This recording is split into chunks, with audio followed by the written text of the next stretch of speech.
Salut à tous. Très bonne journée à vous. Famille Merengue, likez et abonnez-vous à la chaîne pour tout savoir sur le Real Madrid. Dans cette vidéo, nous avons un énorme scoop sur le Real Madrid. Mais avant cela, parlons de sujets très importants pour notre club bien-aimé. Premièrement, le Real Madrid ne cesse de renforcer chaque recoin de son effectif pour rester dans l'élite du football mondial. Après avoir conclu des opérations stratégiques en attaque et au milieu de terrain, la défense est désormais l'ère où le club blanc cherche à ajouter qualité et projection. Dans ce contexte, un nom revient en force dans les bureaux de Valdebebas. Riccardo Calafiori, le prometteur défenseur italien qui brille actuellement à l'Arsenal sous les ordres de Mikel Arteta. L'histoire de Calafiori et l'intérêt du Real Madrid ne sont pas nouveaux. Lorsque le jeune Italien se démarquait à Bologne, son nom était déjà sur la table à Chamartin. Cependant, le saut du joueur en Premier League et son impact immédiat à l'Arsenal ont compliqué son transfert et fait grimper considérablement son prix. Pourtant, le Real Madrid ne l'a jamais perdu de vue, conscient que le marché offre toujours des secondes chances. Riccardo Calafiori est devenu l'un des défenseurs les plus solides et complets de la Première. Sa capacité à s'adapter à différents rôles défensifs, qu'il soit central ou latéral gauche, a attiré l'attention des grands clubs européens. Mais c'est le Real Madrid qui semble prêt à frapper un grand coup et à l'amener au Santiago Bernabéu. La polyvalence de Calafiori s'intègre parfaitement dans la philosophie du club blanc, des joueurs avec une qualité technique, une capacité tactique et une marge de progression. Ce qui séduit le plus la direction sportive du Real Madrid, c'est la capacité de Calafiori à s'adapter à différents systèmes défensifs. Sous la direction d'Arteta, il est solide dans une ligne de 4 défenseurs ainsi que dans une défense à 3 centraux, où sa puissance physique et sa vitesse lui permettent de fermer des espaces et de couvrir de grandes portions du terrain. De plus, sa bonne relance et sa vision du jeu en font un footballeur capable d'initier les transitions rapides, ce qui est très apprécié par Carlo Ancelotti. Cependant, le principal obstacle au transfert de Calafiori reste son prix élevé. L'Arsenal, conscient du talent de l'Italien et de l'intérêt qu'il suscite dans d'autres grands clubs, a fixé un prix considérable. La direction londonienne n'est pas disposée à le laisser partir facilement, ce qui pourrait compliquer les négociations pour le Real Madrid. La position du club blanc est claire, il ne veut pas compromettre la stabilité financière pour assurer de futures opérations stratégiques. Mais s'il y a une mare de négociation et que le joueur montre de l'intérêt à porter le blanc, l'opération pourrait se concrétiser. Le Real Madrid a démontré ces dernières années qu'il sait se mouvoir intelligemment sur le marché, en misant sur de jeunes promesses qui se consolident comme des figures mondiales. Calafiori, avec seulement 23 ans, s'intègre parfaitement dans ce profil de footballeur avec projection et marge de progression. De plus, son expérience dans une ligue aussi exigeante que la Première et dans des compétitions européennes avec l'Arsenal en fait un joueur préparé à relever des défis de haut niveau. Une autre clé pour comprendre l'intérêt du Real Madrid pour Calafiori est la nécessité de renforcer une défense qui a traversé des moments d'incertitude ces dernières saisons.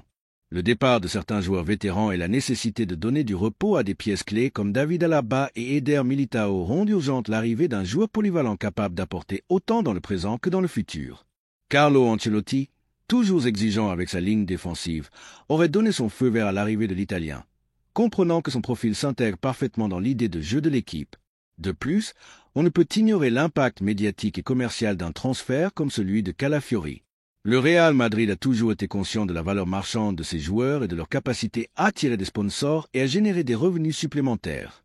Calafiori, avec sa jeunesse et son potentiel pour devenir l'un des meilleurs défenseurs du monde, s'intègre dans ce profil de joueur capable d'attirer les regards et de projeter l'image du club à l'échelle mondiale. Bien sûr, le succès de l'opération dépendra également de la disposition du joueur à changer d'air et à accepter le défi de jouer dans l'un des clubs les plus exigeants du monde. La question qui reste en suspens est de savoir si Riccardo Calafiori est prêt à relever le défi de porter le maillot du Real Madrid et de devenir une pièce clé de la défense merengue. Dans le passé, d'autres jeunes talents ont fait le saut à Chamartin avec de grandes attentes, et certains ont réussi à se consolider comme des stars, tandis que d'autres ont vu leur carrière frustrée. L'afición madrilène, toujours passionnée et exigeante, se demande si Calafiori est l'homme qu'il faut pour renforcer la défense. L'Italien est-il la pièce manquante pour donner de la solidité et de la stabilité à l'arrière-garde blanche? Pourra-t-il supporter la pression du Santiago Bernabéu et répondre aux attentes que suppose défendre l'écusson du Real Madrid? Ce sont des interrogations que seul le temps pourra répondre. Mais ce qui est certain, c'est que l'intérêt du club blanc est réel et pourrait s'intensifier dans les prochains mois. Pour l'instant, le Real Madrid continue d'évaluer des options et d'étudier la situation contractuelle du joueur et la disposition de l'Arsenal à négocier. L'opération ne sera pas facile, mais le club a démontré dans le passé qu'il sait se mouvoir avec intelligence et patience pour obtenir les joueurs qu'il désire vraiment. Si le transfert se concrétise finalement, Ricardo Calafiori pourrait devenir une pièce clé du présent et du futur du Real Madrid, apportant solidité, polyvalence et jeunesse à une défense qui cherche à rester l'une des meilleures d'Europe. Et toi, madrilène, penses-tu que Ricardo Calafiori est le défenseur dont le Real Madrid a besoin pour renforcer l'arrière-garde? Vaut-il la peine de miser fort sur l'Italien ou serait-il mieux d'explorer d'autres alternatives sur le marché? L'afición merengue a toujours le dernier mot, et son opinion sera clé pour comprendre si Calafiori a le soutien nécessaire pour devenir l'un des nouveaux idoles du Santiago Bernabéu. La deuxième nouvelle concerne une décision très importante pour le club.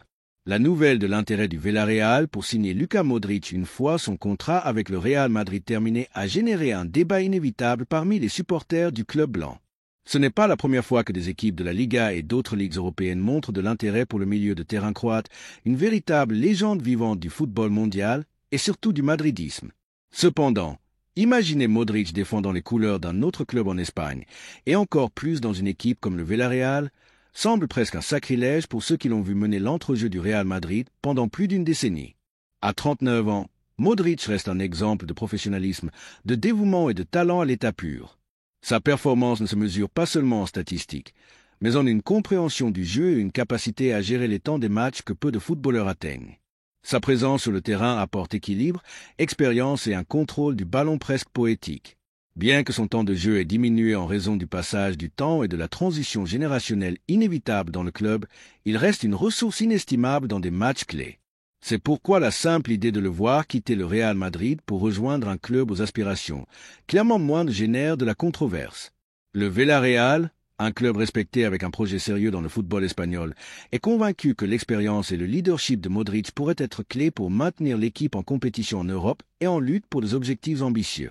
Cependant, il y a une grande différence entre jouer en Europa League ou se battre pour des places en Champions League et être dans l'élite absolue, luttant année après année pour gagner la Ligue des Champions, ce que Modric a fait régulièrement avec le Real Madrid. Le sous-marin jaune peut avoir de bonnes intentions, mais il semble difficile d'imaginer qu'il puisse offrir aux Croates un scénario aussi attractif et exigeant que le Santiago Bernabéu. D'un autre côté, il est important d'analyser les motivations de Modric. Selon les informations, son principal objectif est d'arriver en pleine forme physique à la Coupe du Monde 2026 avec la sélection croate. Modric, malgré son âge, maintient un niveau physique admirable et une capacité d'adaptation qui lui a permis de rester compétitif dans l'élite. Cependant, il est nécessaire de quitter le Real Madrid pour atteindre cet objectif. Il est vrai que le Croate a vu son temps de jeu réduit par rapport aux années précédentes, notamment en raison de la poussée de jeunes talents comme Jude Bellingham, Eduardo Camavinga et Aurélien Tchouaméni, qui représentent le présent et l'avenir du milieu de terrain madrilène. Mais même dans ce contexte, Modric a démontré être précieux lorsqu'on a besoin de lui, apportant son expérience et sa qualité dans des moments décisifs. De plus, Carlo Ancelotti, qui connaît Modric comme peu d'autres, a su gérer ses minutes de manière intelligente. Bien qu'il ne soit plus le titulaire indiscutable d'antan, il reste une pièce clé dans des matchs à haute exigence et dans des situations où la pause, le contrôle et l'expérience sont déterminants. C'est pourquoi il est difficile de penser que Modric ne puisse pas continuer à contribuer à l'équipe, en même temps se préparer pour ce qui serait son dernier grand tournoi avec la sélection croate. Du point de vue du club, laisser partir Modric vers une équipe comme le Villarreal pourrait être interprété comme un manque de respect envers sa figure. Il ne s'agit pas seulement de ce qu'il peut apporter footballistiquement, mais du symbolisme et de l'héritage qu'il représente pour le Real Madrid. Modric n'est pas simplement un joueur de plus, c'est une légende, quelqu'un qui a marqué une ère dorée dans l'histoire du club. Le voir partir discrètement vers un club aux aspirations bien moindres serait une fin peu digne pour sa carrière. Le Real Madrid, au fil des ans, a démontré qu'il sait reconnaître et honorer ses légendes. Casillas, Cristiano Ronaldo, Sergio Ramos, tous ont eu des adieux avec des lumières et des ombres, mais il a toujours été entendu que leur héritage perdurerait dans la mémoire du madridisme. Serait-il juste que Modric, après avoir remporté 5 Ligues des Champions et avoir été Ballon d'Or, termine sa carrière en jouant au stade de la Céramique, défendant un autre maillot? Beaucoup de Madrilènes considèrent que non, qu'un joueur de son envergure mérite de prendre sa retraite du football en portant le maillot blanc et en recevant une ovation au Santiago Bernabéu, pas sur un terrain mineur et éloigné des projecteurs de la grandeur européenne. De plus, il y a un facteur émotionnel qui ne peut être ignoré. Modric a déclaré à plusieurs reprises son amour pour le Real Madrid et son désir de prendre sa retraite dans le club. Malgré les offres tentantes d'équipes d'Arabie Saoudite et de la Major League Soccer, le Croate a toujours privilégié continuer à jouer au plus haut niveau et rester dans l'équipe de ses rêves. Changer cette perspective maintenant pour accepter une proposition du Villarreal serait contradictoire et difficile à comprendre, tant pour les supporters que pour le joueur lui-même. La question pour le madridisme est claire. Luka Modric mérite-t-il de terminer sa carrière dans un autre club de la Liga? Ne serait-il pas plus approprié que, s'il décide de continuer à jouer au-delà de son passage au Real Madrid, il le fasse dans une ligue moins compétitive où il puisse se préparer physiquement pour la Coupe du Monde sans renoncer à sa grandeur et à son héritage dans le club blanc? Beaucoup considèrent que, si vraiment le moment de dire adieu arrive, ce devrait être avec tous les honneurs, avec un Santiago Bernabéu plein reconnaissant de son héritage et le remerciant pour tout ce qu'il a donné. Bien que le football moderne soit rempli de changements et de décisions inattendues, certains moments doivent être au-dessus des négociations et des stratégies sportives. Luka Modric fait partie de l'ADN du Real Madrid et son histoire avec le club mérite une fin à la hauteur de sa grandeur. Le voir partir au Villarreal, aussi respectable que soit le projet du sous-marin jaune, semble une fin de chapitre inappropriée pour quelqu'un dont la figure a transcendé le terrain de jeu et a laissé une empreinte indélébile dans l'histoire du madridisme. Afición merengue, qu'en pensez-vous? Croyez-vous que Modric devrait rester au Real Madrid jusqu'à la fin de sa carrière, ou pensez-vous qu'un changement d'air, même vers une équipe avec moins d'ambition, pourrait être bénéfique pour lui à cette étape de sa carrière? Le débat est lancé, et l'avenir de Luka Modric, une légende vivante, continue de susciter des opinions divisées et des émotions contradictoires au cœur du madridisme. La troisième nouvelle concerne un transfert historique pour le Madrid et un coup dur pour le Barça. La nouvelle selon laquelle Lamine Yamal a dit un nom définitif au Barcelona a secoué les fondations du club catalan et a allumé une flamme d'illusion dans le madridisme. Le jeune prodige, vu comme l'un des plus grands talents émergés de la Masia ces derniers temps, semble de plus en plus proche de porter le blanc et de s'éloigner de manière irréversible du club qu'il a formé. Florentino Pérez, avec sa vision stratégique habituelle et sa capacité à profiter des moments critiques dans l'environnement culé, est plus proche que jamais de concrétiser un coup historique qui rappellerait le cas emblématique de Figo et marquerait un avant et un après dans la rivalité entre les deux géants du football espagnol. La figure de Lamine Yamal a généré fascination et attente depuis qu'il a commencé à se démarquer dans les catégories inférieures du Barcelona. Son talent précoce, sa capacité à déséquilibrer les défenses rivales avec aisance et son habileté technique l'ont rapidement placé dans le radar des grands clubs européens. Cependant, ce qui semblait une relation destinée à perdurer et à forger une nouvelle Herculée s'est transformé en incertitude, déception et peur dans l'environnement barcelonais. Lamine lui-même, malgré ses liens émotionnels indéniables avec le club catalan, semble avoir compris que le projet sportif et économique du Barcelona ne peut garantir une croissance pleine ni la stabilité nécessaire pour se développer en l'astro mondial qu'il promet d'être. La réalité financière du Barcelona a été un obstacle constant ces dernières années. Les difficultés économiques du club, la pression de la Ligue pour respecter le plafond salarial et la nécessité d'ajuster constamment ses comptes ont mis en doute la capacité des Catalans à rivaliser au plus haut niveau, tant dans les bureaux que sur le terrain de jeu. Pendant ce temps, le Real Madrid a su se mouvoir avec ruse, stratégie et détermination pour convaincre Lamine Yamal que son avenir est au Santiago Bernabéu. À Valdebebas, on ne lui offre pas seulement un contrat juteux et stable, mais aussi un projet sportif gagnant et un environnement conçu pour que les jeunes talents explosent au maximum.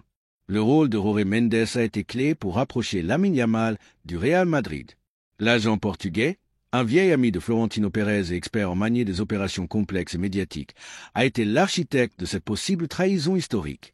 Mendes a travaillé avec intelligence et habileté, comprenant les temps et les dynamiques de pouvoir entre les deux clubs. Son influence et sa capacité à convaincre à la fois le joueur et son entourage ont été fondamentales pour pencher la balance du côté madrilène. Mendes ne voit pas seulement en Lamine Yamal un joueur au talent extraordinaire, mais aussi une marque mondiale en puissance, une figure capable de devenir une icône médiatique et commerciale à l'échelle mondiale. L'offre du Real Madrid pour Lamine Yamal, selon des sources proches de Valdebebas, consiste en un contrat de 6 saisons avec un salaire qui l'équivaudrait aux principales stars meurants comme Mbappé et Vinicius.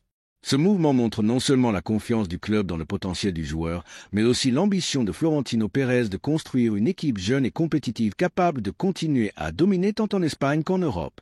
Le président Blanco a démontré à maintes reprises son habileté à gérer de grandes opérations et sa capacité à anticiper les faiblesses de ses rivaux. Si elle parvient à conclure cette incorporation, elle ajoutera Lamine Yamal à une liste de jeunes talents déjà consolidés comme Bellingham, Endrick et Vinicius lui-même, formant une base solide pour la prochaine décennie. Pour le madridisme, La possibilité de voir Lamine Yamal vêtu de blanc ne signifie pas seulement ajouter un talent générationnel à l'effectif, mais aussi asséner un coup symbolique et moral à l'éternel rival. Le souvenir du cas Figo, l'un des chapitres les plus impactants et douloureux de l'histoire du Barcelona, ressurgit avec force face à la possibilité qu'une autre de ses joyaux les plus précieux parte à Chamartin. La presse catalane, consciente de l'impact dévastateur que pourrait avoir cette perte, commence déjà à traiter le sujet avec prudence, cherchant à amortir le coup et à trouver des explications face à ce qui semble être une trahison inévitable. La situation actuelle du Barcelona est complexe. Tandis qu'ils tentent de reconstruire leur image et de retrouver le protagonisme sportif, ils voient leurs plus grandes promesses s'éloigner et se rapprocher de plus en plus du club rival. L'incapacité à retenir ces jeunes talents et l'absence d'un projet clair et stable sont des symptômes d'un problème structurel profond qui ne semble pas avoir de solution à court terme. La possibilité de perdre Lamine Yamal ne représente pas seulement une défaite sportive, mais aussi un coup moral et symbolique pour un club qui a toujours présumé de sa contrat comme sa plus grande fierté. De l'autre côté de la médaille, le Real Madrid continue de démontrer sa capacité à attirer les meilleurs talents du monde, indépendamment de leur origine ou des rivalités historiques. Florentino Pérez, avec sa vision stratégique et son habileté à profiter des faiblesses de ses rivaux, a placé le club blanc dans une position de domination absolue, tant dans les bureaux que sur le terrain de jeu. L'arrivée de Lamine Yamal consoliderait encore plus ce pouvoir et enverrait un message clair. Le Real Madrid reste le club le plus grand et puissant du monde. Afición merengue, que pensez-vous de la possibilité de voir Lamine Yamal vêtu de blanc? Croyez-vous que ce transfert pourrait signifier un nouveau cas Figo et un coup définitif au Barcelona? Est-ce le mouvement qui consolidera le Real Madrid comme le club dominant absolu en Espagne et en Europe au cours de la prochaine décennie? Ou considérez-vous que l'impact médiatique pourrait être une charge difficile à gérer pour un joueur aussi jeune? La réalité est que, si le transfert se concrétise, nous serions face à l'un des mouvements les plus significatifs de l'histoire récente du football mondial et à une nouvelle démonstration du pouvoir et de la capacité du Real Madrid à attirer les meilleurs. Pendant ce temps, le Barcelona semble condamné à revivre un cauchemar qu'il croyait enterré, voyant une autre de ses joyaux les plus précieux traverser le pont vers Chamartin et devenir une partie de l'histoire blanche. Laissez-nous votre opinion dans les commentaires.